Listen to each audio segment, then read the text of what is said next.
तो गाइस कैसे हैं आप सब लोग। वेंजेंस के एपिसोड 35 के साथ हाजिर हूं। तो लास्ट एपिसोड के एंड पे हमने देखा था कि हमारा जाओ इनको एक गोश्त का टुकड़ा देता है और कहता है कि तुम्हें भूख लगी है तो जल्दी से इसको खा लो। तो मी उसके पास से वो टुकड़ा ले लेती है और उसे खाना शुरू करती है। मंकी बेचारा वहीं पर मुंह बनाकर खड़ा हो जाता है। हमारा जाओ से कहता है मुझे लगता है कि तुम्हें और भी ज्यादा भूख लगी होगी, मैं तुम्हारे लिए एक और मीट का टुकड़ा ग्रिल कर देता हूँ। और वो एक और मीट का टुकड़ा आंख पर चढ़ा देता है। मी उसके पास वहीं पर बैठ जाती है और उसे कहती है क्या तुम्हें मुझसे बिल्कुल भी डर नहीं लगता, क्योंकि मेरी बॉडी के अंदर डीमन ब्लड है और मैं फहादी फॉक्स डीमन हूँ। ऐसा ना हो कि मैं तुम्हारे ऊपर अटैक कर दूं। हमारा जाओ उसे कहता है मुझे तुमसे डर क्यों लगेगा, मुझे तुमसे बिल्कुल भी डरने की जरूरत नहीं है। उसे कह दिया क्योंकि मैं एक डीमन हूँ, इसी वजह से तुम्हें मुझसे डरना चाहिए। जाओ से कहता है हाँ ये बात तो है कि शुरुआत में मैं तुमसे थोड़ा सा डर गया था, क्योंकि मुझे लगा कि शायद तुम एक डीमन किंग हो। डीमन किंग बहुत ज्यादा पावरफुल होते हैं और वो इंसानी शक्ल भी ले सकते हैं। मुझे लगा शायद तुम यहाँ पर मुझे मारने के लिए मेरे करीब आई हो इंसानी फॉर्म लेकर और मुझे किसी जाल में फंसाना चाहती हो। लेकिन अब मुझे तुमसे बिल्कुल भी डर नहीं है, क्योंकि तुम एक आदि इंसान हो मेरी तरह, क्योंकि मेरी बॉडी के अंदर भी डीमन ब्लड है और कोई एक नहीं बल्कि बहुत सारी डिफरेंट टाइप्स का डीमन ब्लड है। मुझे लगता है कि मैं भी एक ना एक दिन एक इंसान से एक डीमन बन जाऊंगा। मैं यहाँ पर तुमसे डर नहीं सकता, क्योंकि मैं खुद भी एक डीमन बनने वाला हूँ। हैरान होकर उसे कहती है क्या तुम वाकई में इस बारे में सीरियस हो, क्या तुम्हारे पास भी डीमन ब्लड है। वो उसे कहता है हाँ मैं बिल्कुल सच कह रहा हूँ, अगर मेरे पास डीमन ब्लड नहीं होता तो फिर मैं तुम्हें यहाँ पर बचाता ही क्यों, क्योंकि मैं भी एक हाफ डीमन हूँ। जाओ से कहता है जल्दी से मुझे ये बताओ कि तुम यहाँ पर फंसी कैसे, तुम यहाँ पर कैसे आई हो। ये दोनों बातें कर रहे होते हैं जबकि मंकी फिर से वहाँ से गोश्त के टुकड़े को उतार लेता है। मी उसे सारी स्टोरी बताने लगती है। वो उसे कहती है मेरा नाम मीहू है, मेरी उम्र इस वक्त 18 साल है। मैं 18 साल पहले एक गाँव में पैदा हुई थी, वो कि इंपीरियल सिटी से ज्यादा दूर नहीं था। मैं उस गाँव में पैदा हुई थी। मेरे पैदा होने के बाद मेरी माँ मर गई। मेरी माँ के मरने के 10 साल के बाद जब मेरे फादर हमें हंटिंग के लिए गए हुए थे तो वहाँ पर वो भी मारे गए। वहाँ पर एक मॉन्स्टर ने मेरे फादर को मार डाला। मेरे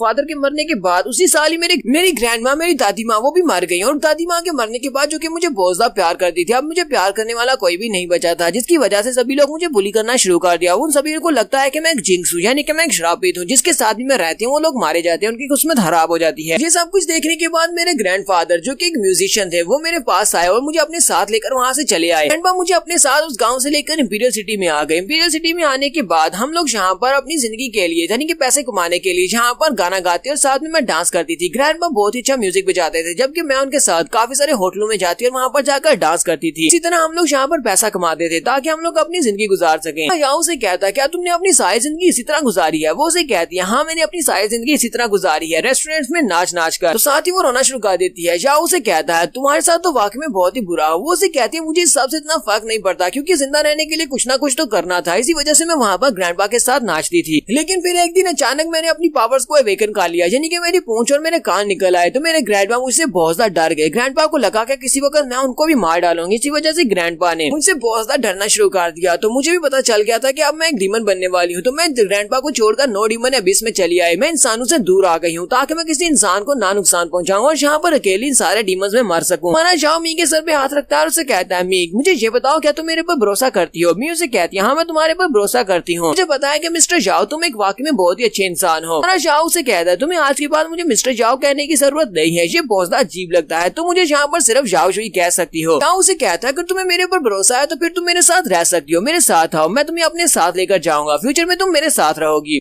तो वो उसे कहती है मैंने तुम्हें बताया ना कि मैं एक हाफ डीमन हूँ और साथ में मैं जिंक्स भी हूँ, यानी कि मेरी किस्मत बहुत ज्यादा खराब है और जिसके साथ भी रहती हूँ उसकी किस्मत भी खराब हो जाती है। जाओ उसे कहता है मैंने तुमसे पहले ही बात कही है कि मेरे पास भी डीमन ब्लड है, मेरी बॉडी के अंदर डीमन ब्लड है, इसी वजह से तुम्हें यहाँ पर बिल्कुल भी परेशान होने की जरूरत नहीं है। मेरे साथ रहोगी तुम्हें बिल्कुल भी परेशान होने की जरूरत नहीं। और तुम्हारे पास जो डीमन पावर्स है वो मुझे तो नुकसान नहीं पहुंचा सकती, क्योंकि मैं तुमसे ज्यादा स्ट्रॉन्ग हूँ। तो वो साथ ही रोना शुरू कर देती है और उसे कहती है ठीक है मिस्टर जाओ, आज के बाद से मैं हमेशा तुम्हें फॉलो करूंगी, तुम जहाँ भी जाओगे मैं तुम्हारे साथ ही रहूंगी। जाओ उसे कहता है चलो फिर ठीक है, लगता है कि हमारा मीट ग्रिल हो चुका है, चलो इसको खाते हैं। जैसे वो सामने देखते हैं तो मंकी फिर से वो सारा खा गया होता है। तो नेक्स्ट सीन जंगल के दूसरे एरिया का दिखाया जाता है, जहाँ पर क्लाउड वन और उसके साथ फीचैंग होते हैं। वो दोनों भागते हुए जा रहे होते हैं, उनके पीछे अभी भी टाइगर टूथ मेंबर लगे होते हैं, वो उनका पीछा कर रहे होते हैं। क्लाउड कहता है ये गांगशी और इसके साथ साथ ये प्रिंसेस पॉलिस, ये दोनों तो हमारे पीछे हाथ धोकर पड़ गए हैं, एक ना एक दिन मैं इन लोगों को बहुत ही बुरी तरह से पीटने वाला हूँ। फीचैंग उसे कहता है हमें अपनी स्ट्रेंथ को सेव करना होगा, क्योंकि ये लोग आपस में मिले हुए हैं, इनके साथ टाइगर टूथ मेंबर्स हैं, वो सभी लोग हमारा पीछा कर रहे हैं, बहुत ही जल्दी हमारे तक पहुंच जाएंगे, हमें यहाँ पर इन्हें हमारे तक पहुंचने से रोकना होगा। तो क्लाउड से कहता हमें यहाँ पर पूरे 3 महीने लगे थे अपने लिए पॉइंट्स हासिल करने के लिए डीमन मटेरियल को इकट्ठा करने में। हमने यहाँ पर बहुत सारे डीमंस को मारकर उनके मटेरियल्स को इकट्ठा किया था, लेकिन इन कमीनों ने हमारे पास से सब कुछ छीन लिया, वो सारा कुछ इन लोगों ने हमसे ले लिया है। फीचैंग से कहता तो हम लोग वहाँ पर कर भी क्या सकते थे, हमें अपने वजन को थोड़ा कम करना था, क्योंकि भागने के लिए अपनी पास से चीजें छोड़ना पड़ी, हमें वहाँ पर अपनी चीजें छोड़कर आना पड़ा। ऊपर से हमने टाइगर टूथ ग्रुप के कुछ मेंबर्स को भी मार दिया है, वो लोग हमें ऐसे तो बिल्कुल भी नहीं छोड़ेंगे, वो हमारा पीछा करेंगे और हमें मार डालेंगे। उसी वक्त उन्हें पीछे से डीमंस के रोर करने की आवाज आती है। वो लोग पीछे की तरफ देखते हैं और कहते हैं लगता है कि ये लोग तो पागल कुत्तों की तरह हमारे पीछे हैं और ये हमारे करीब पहुंच आए हैं। फी चैंग कहता है लगता है कि हम लोग और ज्यादा नहीं भाग सकते, अब जबकि हम लोग इनसे और ज्यादा नहीं भाग सकते तो क्यों ना हम लोग यहीं पर रुककर इनसे फाइट करते हैं, और अगर मरना ही है तो फिर फाइट करते हुए यहाँ पर मरेंगे। तो ये दोनों यहीं पर रुक जाते हैं। इनके रुकने के बाद सामने की तरफ दिखाते हैं तो गैंगशी, उसके साथ प्रिंसेस पॉलिस और उसके साथ कमांडर सैंग होता है। ये तीनों ही काफी पावरफुल लोग हैं। गैंगशी कहता है तुम लोगों की स्पीड तो काफी ज्यादा तेज है, तुम लोगों ने बहुत ही अच्छा भागा, लेकिन अफसोस कि अब तुम सभी लोग यहीं पर मरने वाले हो। नेक्स्ट सीन हमारे जाओ का दिखाया जाता है। जाओ डीमंस को मार रहा था और कहता है अब सिर्फ 7 दिन बचे हैं, 7 दिन के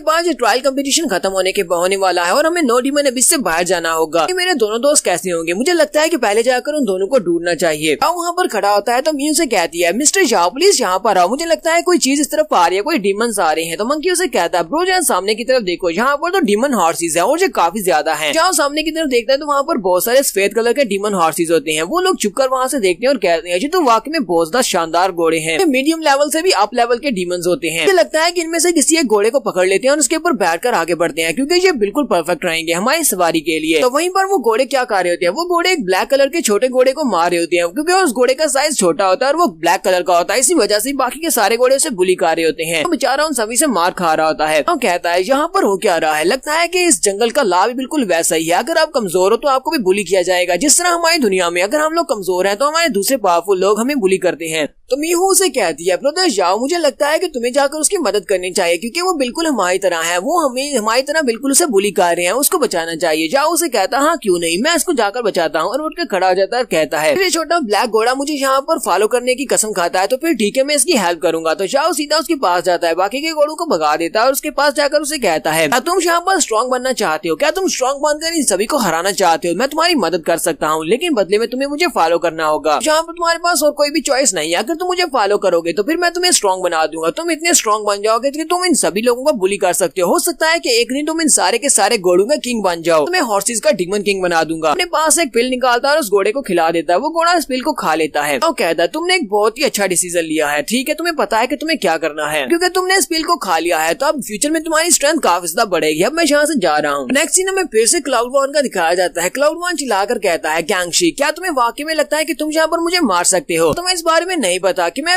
अकेडमी के वाइस प्रेसिडेंट मिस्टर लू का पर्सनल डिसाइपल हूँ, अगर तुमने मुझे मार दिया तो वो तुमसे इस बात का बदला लेंगे। गैंगशी आगे हंसना शुरू कर देता है और कहता है बेवकूफ कहेंगे, क्या तुम्हें पता भी है कि हम लोग कौन सी जगह के ऊपर हैं? इस जगह के ऊपर अगर तो प्रेसिडेंट का अपना स्टूडेंट भी यहाँ पर होगा, अगर वो भी यहाँ पर मारा जाए तो इस बात से फर्क नहीं पड़ता, क्योंकि सभी लोगों को पता है कि नो डीमन एबिस में फ्रेंड्स का मरना आम सी बात है, यहाँ पर इसके ऊपर ज्यादा रिएक्ट नहीं किया जाता। फिर जल्दी से अपना बाला निकालता और कहता है क्लाउड तुम्हें यहाँ पर इनसे बात नहीं करनी चाहिए, क्योंकि ये लोग हमारी बात को नहीं सुनेंगे। इन लोगों ने फैसला कर लिया है कि ये हमें मारना चाहते हैं, तो फिर चलो जल्दी से इनके ऊपर अटैक करते हैं, इसकी इंसर्कलमेंट को यहाँ पर तोड़ते हैं और आगे बढ़ते हैं। चैंग कहता है मैं कसम उठाता हूँ कि एक ना एक दिन मैं तुम्हारे इस टाइगर टूथ ग्रुप को कम्प्लीटली डिस्ट्रॉय कर दूंगा, तुम में से किसी एक को भी नहीं छोड़ूंगा। जैसे वो अपने बाले के साथ अटैक करने के लिए आगे बढ़ता है तो उनमें से एक लड़का जल्दी से आगे बढ़ता है और उसे कहता है हाँ तुम काफी ज्यादा बहादुर हो, लेकिन तुम हमसे फाइट करने के लायक नहीं हो। हमारे फी के ऊपर अटैक करता है, जबकि फी अपने बाले के साथ उसके ऊपर अटैक करता है। वो उसके अटैक को ब्लॉक करते हुए साथ ही अपने बाले के डंडे के साथ उसके ऊपर अटैक करता है और उस बेचारे की मुंडी तोड़ देता है। इससे वो लड़का उठता हुआ काफी दूर जाकर गिरता है। उसके बाद हमारा फी अपने बाले को घुमाते हुए उसकी गर्दन काट देता है, जिससे उसकी तलवार भी कट जाती है और गर्दन भी। फी चैंग ने यहाँ पर उनमें से एक को मार दिया और उसके बाद उनके सामने सीना तान कर खड़ा हो जाता है। बाकी के सभी लोग जल्दी से भागते हुए उनके ऊपर अटैक करने के लिए आगे बढ़ते हैं। कमांडर सैंग चिल्लाकर कहता है फी चैंग और वांग तुम दोनों ने यहाँ पर अच्छा नहीं किया, तुमने हमारे डीमन हंटिंग ग्रुप के लोगों को मारा है, अब तुम लोग नहीं बचोगे। अपने साथियों से कहते हैं चलो जल्दी से आगे बढ़ो और इन दोनों को मार डालो। तो फी चैंग गैंगशी से कहता है गैंगशी मेरी एक बात को याद रखना, अगर तुमने हमें यहाँ पर मार डाला तो हमारा